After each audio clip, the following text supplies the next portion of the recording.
Have you ever wondered how we take a pile of simple dust and turn it into something incredibly strong, like a high-tech engine part or a dental implant?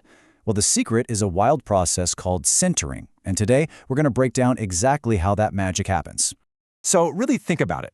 How do you convince billions upon billions of tiny separate particles to just join hands, get rid of all the empty space between them, and become one solid, tough object? That's the big mystery we're going to unravel right now. And here's how we're going to do it. First, we'll look at the part before it gets fired up. Then we'll dive into the actual science of what goes on inside that kiln. We'll compare the two main ways to get the job done, solid versus liquid. Then we'll see how producers are pulling the strings to control everything. We'll even look at what happens when things go wrong and wrap it all up with a super practical troubleshooting guide. Okay, first stop, from powder to part. You'd think all the action happens in the furnace, right? But really the groundwork for a perfect ceramic part is laid way before a single flame is lit. It all begins with something called the green body. Now, this is just compacted powder right out of the press or a mold. It's got the shape you want, but honestly, it's super fragile. You could probably snap it in half with your bare hands. The only things holding it together are a bit of friction and maybe some binders. It's basically just waiting for its trial by fire. And this right here shows you exactly why that green state is so critical. Look at the top image. You've got a part with nice, even density, and it shrinks uniformly into a perfect final shape. But then look at the bottom. The density is all over the place, and that leads to uneven shrinkage. The end result? A warped, useless part. Any little flaw at this early stage just gets magnified 100 times over in the kiln. All right, now for the main event, the science of sintering. This is where that crumbly green body gets a total makeover, thanks to some serious heat. So what is it that makes all these particles want to fuse together? Well, the driving force is actually super simple. It's all about reducing surface energy. Just imagine it. A pile of tiny particles has a ton of exposed surface area. And in physics, that's a high-energy, unstable state that nature just doesn't like. So by bonding together, the particles reduce their total surface area and become way more stable. It's the exact same reason little soap bubbles in the sink will merge to form one big, stable bubble. Down at the atomic level, this happens in a few key stages. First, right where the particles are touching, little atomic bridges, or necks, start to form. Then, as these necks grow thicker and stronger, they literally pull the particles closer together. This starts to shrink the empty spaces, the pores, between them. And finally, as more and more pores get squeezed out of existence, the whole thing shrinks and gets incredibly dense. Now, it turns out there's more than one way to get this done. And that brings us to our third section, solid versus liquid phase sintering. You can think of these as two completely different game plans for getting those atoms to move around and build those bonds. So with solid-state sintering, you're asking atoms to slowly migrate through the solid crystal structure of the particles themselves. It works, for sure, but it's kind of like walking across town, slow and deliberate. Liquid phase sintering, on the other hand, is a game changer. At high enough temperatures, a tiny amount of liquid actually forms between the particles.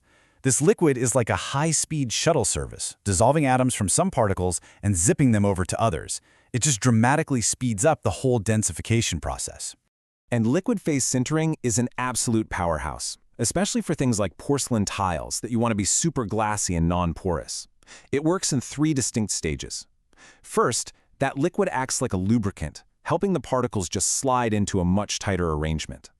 Then, you get this cool thing called solution reprecipitation, where smaller particles actually dissolve and their material gets redeposited onto the bigger ones. And finally, those larger grains keep growing and merging, squeezing out the very last of the pores until you're left with an almost perfectly dense part. Okay, this is clearly a really complex dance of physics and chemistry. So how in the world do manufacturers keep it all under control? Well, let's head to Section 4, Mastering the Variables, or what I like to call the Producer's Control Panel. You know, producers have a whole set of levers they can pull to get the exact result they want. They can fine-tune the particle size, dial in the green density, control how fast they heat things up, and decide how long the part soaks at that max temperature. Even the atmosphere inside the kiln matters. And of course, there are the secret ingredients, special additives and binders that can make the whole process faster or slower. And this graph shows one of those key relationships beautifully. It's plotting firing shrinkage against the pressure used to make the green body. And look at that, it's practically a straight line. What this tells us is simple. The harder you press that powder at the start, the higher your green density will be, and the less the part has to shrink in the kiln to become fully dense. It's a perfect example of how a choice you make at the very beginning has a direct impact on the final outcome. But what happens when you don't get that balance just right? Well, welcome to Section 5, Defects and Trade-offs, or as I like to call it, when good sintering goes bad. You see, liquid phase sintering is incredibly powerful, but it's also a double-edged sword. If you accidentally create too much liquid, the part can just lose its shape and slump over, leading to warpage. And what's even worse, if you have some impurities in your powder that release gas at high temperatures, that gas can get trapped by all that liquid, creating internal bubbles that cause the whole part to bloat up like a balloon. It's a classic case of too much of a good thing. So this all leads to a really important question. We've been talking this whole time about getting rid of all the pores and empty spaces, so is 100% density always the goal? You might actually be surprised by the answer. And the answer is, it's a trade-off. A completely dense material is awesome against corrosion and wear, but it can also be pretty brittle and crack if the temperature changes too quickly. That's what we call thermal shock.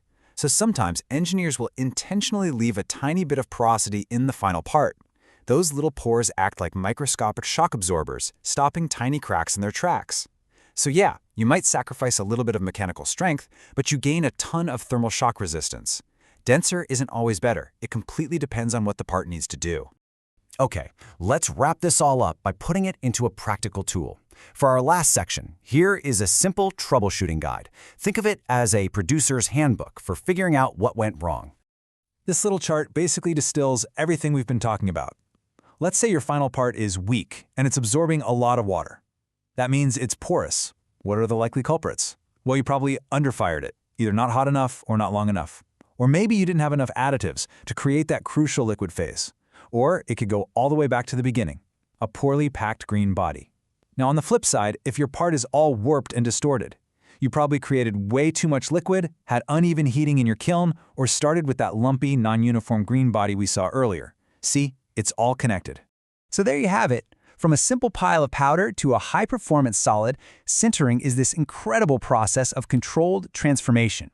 And by mastering these principles, engineers can create amazing materials for some of the world's most demanding jobs. It's powerful science, and really, the possibilities are endless.